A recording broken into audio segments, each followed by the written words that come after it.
looking at the first half highlights from an exciting first half. Aledo opened the scoring on a 42-yard touchdown run by the quarterback, Haney. And then on after a Burleson Centennial punt, Aledo had a long drive aided by a long pass, punctuated by a 1-yard touchdown run by Pope. And then, I believe this was the long pass that set that up. And then early second quarter, it looked like the Bearcats were starting to run away with it. A 1-yard touchdown run by Daniels made it 21-0. But Centennial bounced back, a 16-yard touchdown run by Hamilton, and then a 55-yard touchdown run by the Spartan quarterback. And suddenly, Burleson Centennial right back in the game.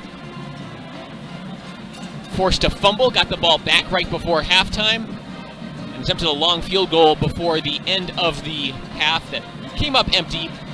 So the score remained 21-14, but really, for a minute there, it looked like this game was going to go all one way, and Daniel, that ends up not being the case. No, I mean, it started off swinging entirely in the favor of Aledo, right? But since then, it looked like it was swinging entirely in the favor of Centennial. They responded with 14, had a chance for 17 or 21 unanswered after allowing 21 unanswered. And here they still can make it 21 unanswered with a good drive. Starting the third quarter here at the Ford Center in Frisco. This is the 5A D1 Region 2 Championship, a state quarterfinal in the 2022 UIL playoffs. Daniel Byfer's on my right. He's my color man / producer. Skylar Gillespie is our QA back in mission control. My name is Cameron Song. Thank you so much for joining us for some Texas high school football on a Saturday afternoon. We're under the roof at the Star, and Aledo, having won the toss and scoring on the opening drive after asking for the ball to start, they kick off. They kick it out of the back of the end zone. We'll put 12 minutes on the third quarter game clock and get back to work. Yeah, and we'll see how both teams adjust here. The ground game was definitely paying dividends at the end of the first half for the Spartans. And then on the other side for Aledo, they weren't able to get the inside quarterback run so well, nor the outside bounce out. So we'll see. This one is trended in each team's favor so far, back and forth. No receivers in this formation. Everybody up along the line as Centennial comes to the line. Quarterback Philip Hamilton under center. He has both of their touchdowns and both came on the ground. Keeps this here, then pitches out to the outside where there's an edge and some running room. Here goes Jaheim Ababayo, and he's pushed out of bounds into plus territory. No flags on the play. Call that a gain of 35 and a first down for the Spartans. Very good start to the half right there, able to take it on a kind of rocket motion pitch and run for a big gain. He might have run out of gas there. Great tackle to make sure he got him down, though. We talked about the hyena mentality that Kyle Geller preached to his Spartan team. They're not the biggest, they're not the fastest, they're not the best looking. In the district, again, this is a district rematch from within District 3. Those titles belong to Aledo, going undefeated and winning the district, but the lone Spartan loss came to Aledo in a very tough league, and Hamilton showing you why a lot of teams had trouble with them. That is a tough option attack to defend. Yeah, and right there, even once the pitch is kind of outside of the realm of possibility, he's right in the one-on-one with a block defender. He can cut in, he can cut out, makes it hard to decide which way you're going to go, can break even bigger than that. Good tackle, but it's another big game. All the way up to the 25-yard line, so 50 yards in just 2 plays as the Spartans have first down and 10. Centennial, their 9th straight playoff appearance and just their 11th season of varsity football. Hamilton keeps it again, makes a couple men miss, and gets 5 yards. Yeah, made it look like he was going to go outside there, maybe a little bit of a draw. It's just kind of moved his hips a little bit. Right side got a defender on the turf, and then 5 yards out of it. So this Aledo defense, which forced 3 and outs on the first 2 drives from Centennial, suddenly they can't seem to stop the option. We thought they might turn them into a one-dimensional team. It's gone the other way. That time the handoff straight up the middle for a yard and sets up a 3rd down and manageable. Definitely what they were looking for as a defense right there. Had 4 down linemen and then 2 linebackers showing blitz on the edge. Left the linebacker inside an opportunity to fill a hole. One-on-one with the running back, got him down. 3rd down, this is 4 yards to go. 10:23 to go in the 3rd quarter. Hamilton under center. Quarterback keeps it. Spun down, and I think that extra effort on the tackle pushed him over the line to gain. Yep, looks like he's moving the chains now on the sideline, so great job right there. They've kind of had a wrinkle of what was that outside speed option play where it's cut up inside by Hamilton, and he's gotten some solid gains on it. Some of them a lot bigger than that one, but that one was enough. Look to the sideline to get that play call. One thing, the Aledo radio guys, we chatted with them pregame, they said, you know, as the game went on in the first meeting between the two teams, the Aledo defense really settled down and was able to defend the option. We're seeing kind of the opposite tonight, as there's some running room. Aiden Hicks has the corner, and he has the end zone. Touchdown, Centennial. They're a PAT away from tying this game. Yeah, beautifully run outside option right there. You create 2 one-on-ones, one with you, the quarterback, one with the pitch man on the outside, and you can't really defend both of them so close to the goal line when you have room to cut it up towards the corner. Played it perfectly offensively, get in the end zone for 6 more points. How about that? It was 21-0. And with that PAT good, it's now 21-21. Brand new ball game as Aledo will get the ball a little shell-shocked. You know, they fumbled on their last drive. They had to punt the drive before that, and that came after 3 straight touchdowns. Something just changed in this game, and it wasn't really one particular moment or one particular play. As we watch the touchdown play again, you talk about just the gaps and staying in your lanes, and really everyone on the offensive side doing their job. Yeah, you got good blocks right there, and good speed as well on the pitch, well-executed pitch as well. Those can go wrong at any moment, but 21 points in a row by Aledo, then 21 points in a row by Centennial. You need points right here to be feeling good if you're Aledo. I mean, they can certainly come back in the 4th quarter. They have the ability to score in a hurry, but want to answer this now when you can. Looking back, the last 6 years for Aledo, undefeated 16-0 state champ in 2016, 15-0 state runners-up in 2017. Then they won 3 straight state championships, 2018, 2019, and the COVID-shortened 2020. They lost 2 games in that 3-year stretch. They lost 1 game last year. It was the regional semifinals. They didn't even make this round last year. This is a challenge now. They're in a ball game. They opened the season this year with 2 losses against very good state championship caliber opponents from other divisions, one a TAPS team and one a 6A team. And now in the 5A D1 region championship, they're in a dogfight. Yeah, I mean, the good thing about jumping out to that big 21-0 lead, right, is that even when you do give up the 21 consecutive points, you're only tied. You're not trailing at this point. So it's still your initiative here can get you back out in front, especially if you can play a little bit better on defense as well. But first comes the offense. Coach Buck on the Aledo sideline, Tim Buchanan. Wonder what the message was to his team at halftime, because they looked so good in that first quarter as this opening run on their first play from scrimmage of the 3rd quarter. Boss Haney had nowhere to go. It'll be 2nd down and 10 with 9:30 left in the 3rd quarter. Yeah, good team defense right there. You see 4 white jerseys in that area. No gain, the line to gain the 35-yard line, clock running. 2 receivers on either side as Haney stays in the shotgun. Just a 3-man rush. 4th rusher comes late. The throw complete to the sticks and a 1st down. Jalen Pope broke open, and the ball was right where he wanted it. Excellent throw right there. He had to use touch because if you line drive that thing, that could easily be picked off. So gets it over the head of the defender and back to Pope for what seems like the 5th, 6th time today, moving the chains. Yeah, running that sort of 12-yard out, really a comfortable route for this Aledo passing game. Quarterback keeps this time. Haney tries to bounce outside, steps out of a tackle, 40, and is ushered out of bounds at about the 42-yard line for a gain of about 5. Same principle we've seen on the other side of sucking defenders inside, bouncing it outside, getting some yards. Only about 5 right there, but you'll take that on what looked like it could have been 0. I'd actually say he stepped out a little bit earlier, so it's a gain of just 3. Either way, something better than nothing. Under 9 minutes to play in quarter number 3. 2 receivers on each side again. Haney throwing, setting up a screen to the near side. It's complete. This is Olenjack, and he can't go anywhere after the catch.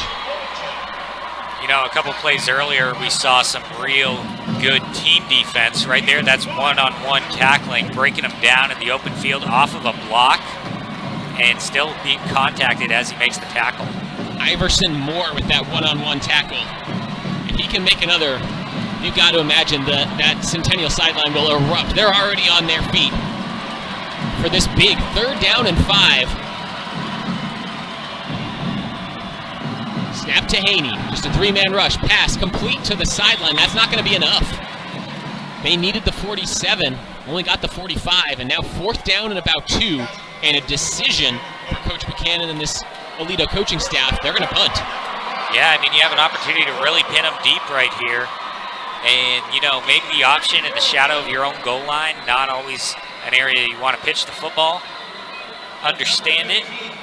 Don't want to give good field position when the game is already swung out of your direction. Nobody back deep to return, and this is Clay Murador on to punt. He'll be at Indiana next year playing soccer. He's got a powerful left foot. And this is a high kick, giving his up men a chance to go after it. It takes a bad bounce if you're a Bearcat fan, and it's down at the 30-yard line. So if that bounces the other way, that we could be talking about this inside the 15 or the 10. Instead, it bounces out to just about the 31-yard line. And it's decent starting field position for a Centennial team that had no interest in trying to return that kick. No, and it really worked out for them too, right? Because they sent everybody to rush it. Although you did see when some guys got off their blocks, they backed up, didn't want to give 15 yards first down. Oh, but right there, just an unfortunate bounce, had some backspin instead of front spin. And yeah, very solid field position considering where it was punted from. I think the Spartans were afraid of a fake there. Could be why they had so many guys up near the line on a 4th and 2 situation. Chance for Centennial to take their first lead of the game if they can put points on the board on this drive. With 8 minutes to play in the 3rd quarter, they start the drive with a run up the middle for a gain of about 2. Yeah, ran it across from where they would normally have the outside pitch play. Tried to get the defense going in that opposite direction, did not work out. Elijah Zay, the ball carrier, the senior, listed 5'11", 185, was able to fall forward to get that extra yard, so it's 2nd and 7. 7.5 minutes left in the 3rd quarter. The one receiver split out wide. This has not been a team that's passed the ball much, and without really any success today, it's been all ground game, and Hamilton that time can't get past the initial wave of defenders. Stood up, not brought to the ground, but it's no gain. Yeah, no forward progress. Immediately, that one is dead, right? So, great couple of plays here in a row by the Aledo defense. You definitely want to get Centennial off the field as soon as possible because this can become a ball possession kind of game here in the 2nd half if they get a lead.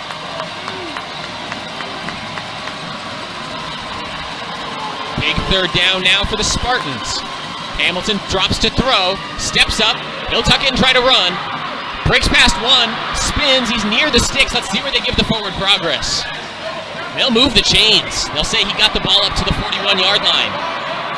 Well, excellent job right there. I think that one was the design pass play, but it cleared out the middle of the field, allowed Hamilton, who as we have seen, loves running through the middle of the field, some room to go out there, get the first down, take the free yards, rather than trying to force it in somewhere.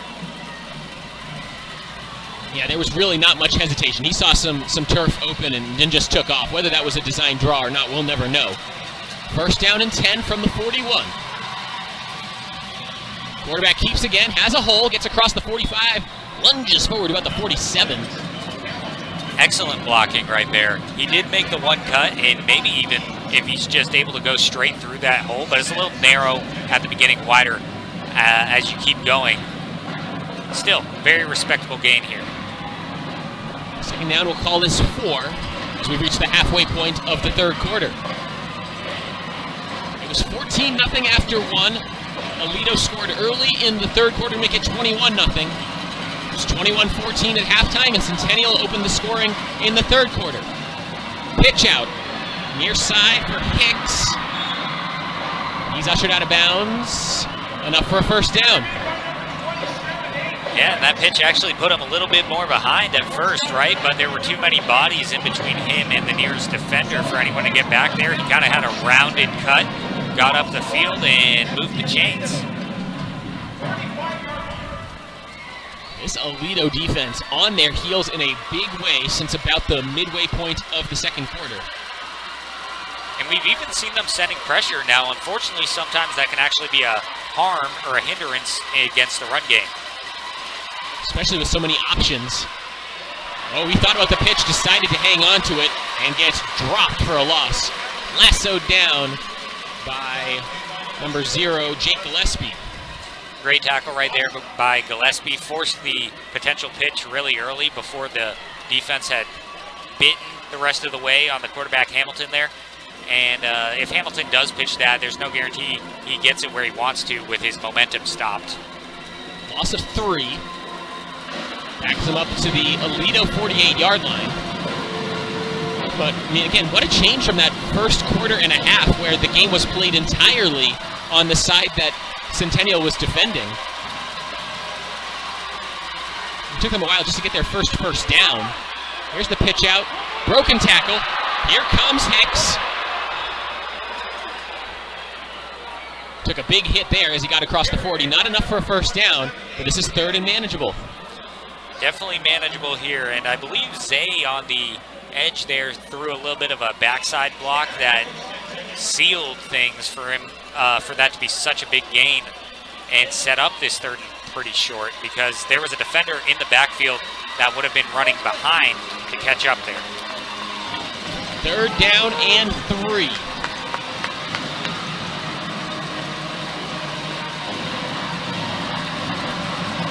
Play clock down to 7. Put a man in motion. Hamilton pitches out.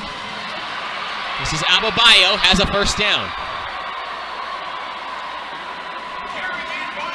And right there, the edge man, the read man, so to speak, broke down to try to take away the quarterback run. Unfortunately, no one on his outside to take away the pitch. And by the time they're able to get him out of bounds, it's too late. Chains are moved again.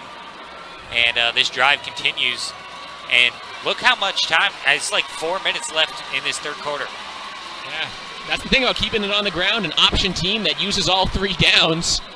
Ababayo ushered out of bounds that time.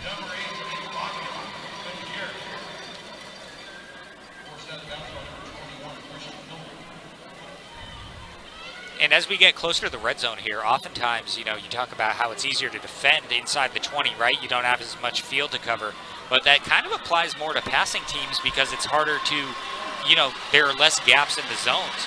Against option teams, especially teams that like to pitch it, the edge can be easy to get. So we'll see what happens if we get inside the 20 here.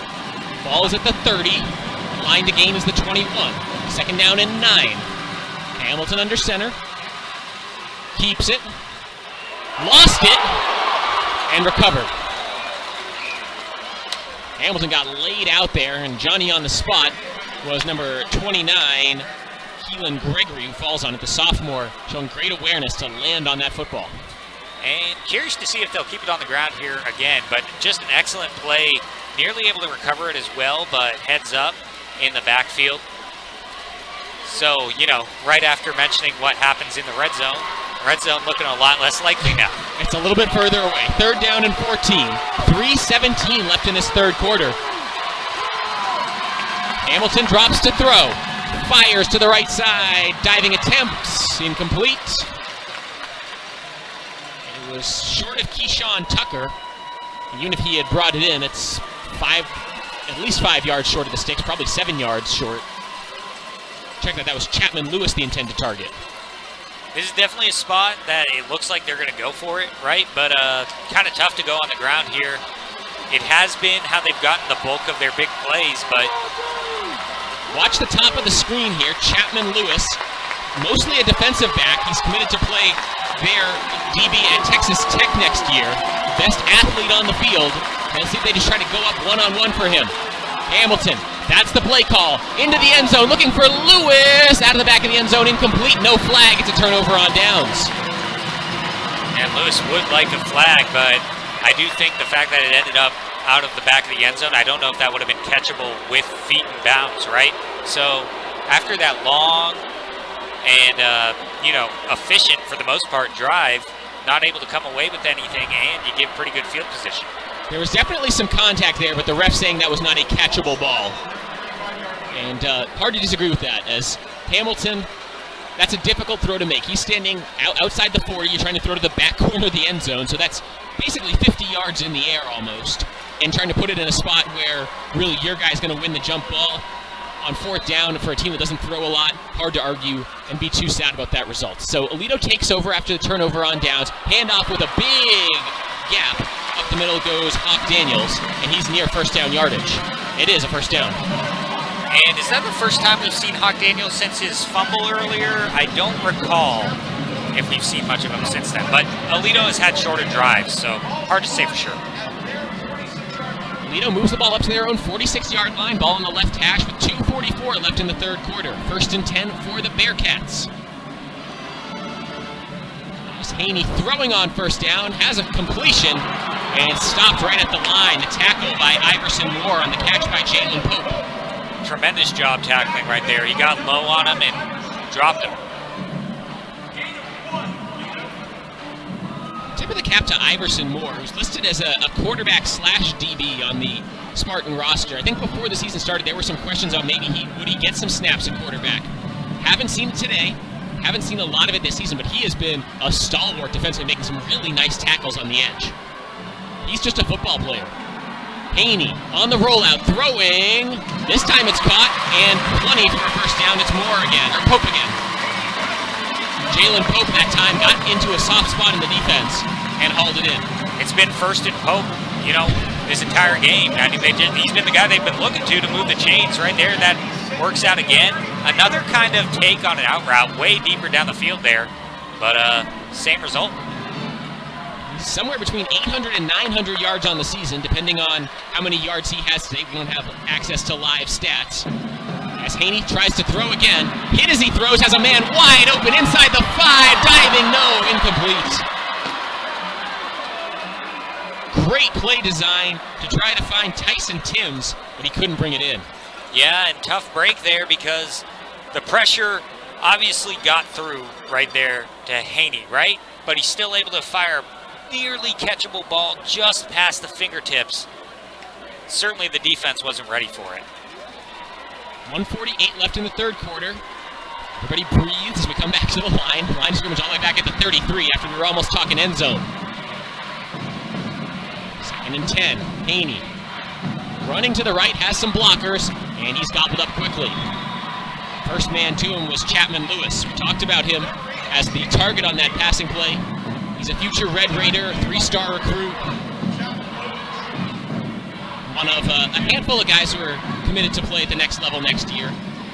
One of them that we haven't mentioned at all for Aledo today is Isaac Sohn. He's committed, lineman who's committed to play at UTSA, but he's hurt, not dressed to play today.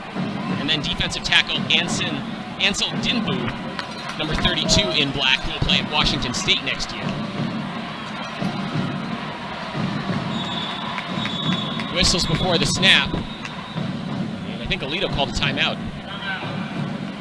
Looked like there was some confusion. We saw the back starting on one side, going to the other side. Certainly understand the timeout. The last two plays, Haas Haney has taken big hits.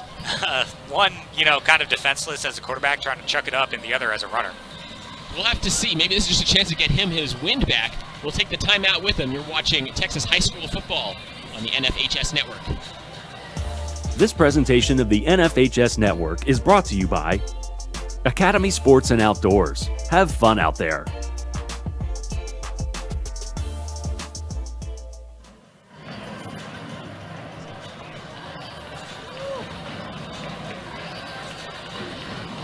So big third down upcoming. Third down, 8 yards to go with 1:07 showing on the third quarter game clock. Cameron Songer here with you. Daniel Byford is my producer / color man, and Skylar Gillespie back at mission control, making sure we look and sound okay. Hopefully better than okay. As the handoff goes to Daniels, trying to pick his way forward. Does not have enough for a first down, but could make this an interesting 4th down call.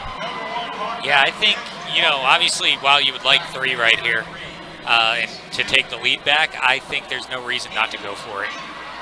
Offense isn't moving the ball, but the way Centennial has momentum right now, you almost wonder. You give them a chance to get a stop here. Well, there's no hesitation from the Aledo side. They're going for it. 4th down and 4. Got to get it to the 17-yard line, and that lack of hesitation has the Centennial sideline a little bit concerned. Each side using a timeout here probably well before they would like to.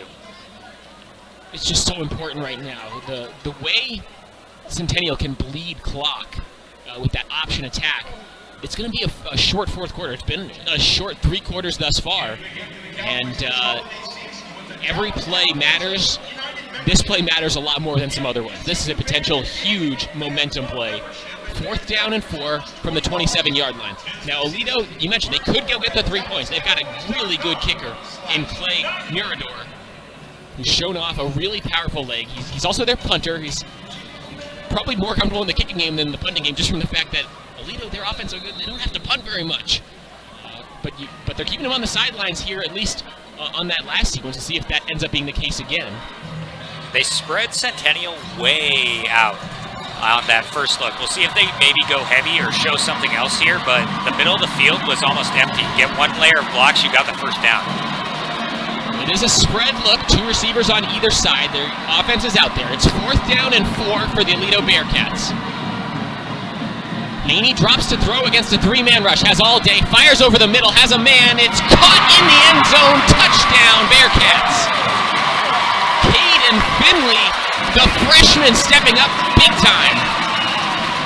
That's an aggressive play call right there, but it paid off. Look at that post. We're going to get another look in a little bit, but just a one-on-one. He gets just a little bit of separation. Perfect throw that he's able to high point, catch, and fall down. Football survives the fall. Some strong hands have been shown by these Aledo receivers here this afternoon. PAT added on by Mirador, and the Bearcats back in front, but they had to work for it. A big 4th down conversion, and an exclamation point on that conversion, because they didn't just get the conversion, they got the touchdown. As we will see the team come to the sideline, lots of smiles over there, but they know their work is not done. This Aledo Bearcats squad, you gotta imagine they were the favorites, but they've had to work for it, as Haney had a beautiful pocket, drops in an absolute dime, and despite pretty good coverage from Jason Echevarria, just nothing he could do. He was kind of maybe looking for some safety help over the top that just wasn't there.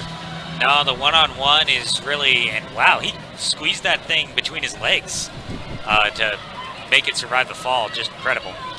Whatever you have to do, Caden Finley, and tell you what, there are probably some teams in this district that are watching this game with some interest, and every time we shout out a player who's not a senior, they go, oh boy. And with young Mr. Finley, just a freshman, Ross Haney, the quarterback, is a junior. This Aledo team, again, they moved up from 5A D2 for this season with the latest realignment. They're going to be a problem in 5A D1. They won their titles in 5A D2. They'd love to add one here, and they're on their way. They have a lead with 30 seconds left in the 3rd quarter. Still have work to do, though, against a hungry, hyena-like Spartan team. Yeah, and they've been able to move the ball even if they haven't, each side's gotten in the end zone once in this half, right? But after that first time in the end zone, Centennial hasn't gotten back. They've gotten close. They've even gone for it on 4th down. It hasn't worked out. Here, being down only 1, you still can milk the clock if you want to. 1 score, excuse me. 7 points. This is interesting. We haven't seen them line up with this many receivers in a while, especially on 1st down. 1 receiver on either side of this formation, and that qualifies as a lot for the Spartans. Dropping to throw, Hamilton looking for something, fires, incomplete. Looking for Ababayo. Coming out of the backfield. That was a long developing play with plenty of time, though. really good job up front against sort of three and a half man rush. There was a quarterback spy. Yeah. It looked like, he got the separation he needed to over the middle of the field, just kind of a little strong on the throw. Maybe tried to lead him forward when he was trying to go to the right hash. Didn't quite find a way to connect there. Now you're behind the sticks, though. 2nd down and 10 from their own 25-yard line with 24 seconds left in the frame. And just dragging defenders with him. Great effort on the running back dive, Elijah Zay. And that might be the last play of the 3rd quarter. Yeah, it's a free timeout if you want it. And with a big 3rd and 8 coming up, I wouldn't blame them if they take it, and they don't seem to have any interest in running a play. Clock hits triple goose eggs. We've played 3. 12 more minutes to go to decide a spot in the state semifinals. It's 28-21 Aledo. Back after this on NFHS Network. This presentation of the NFHS Network is brought to you by Academy Sports.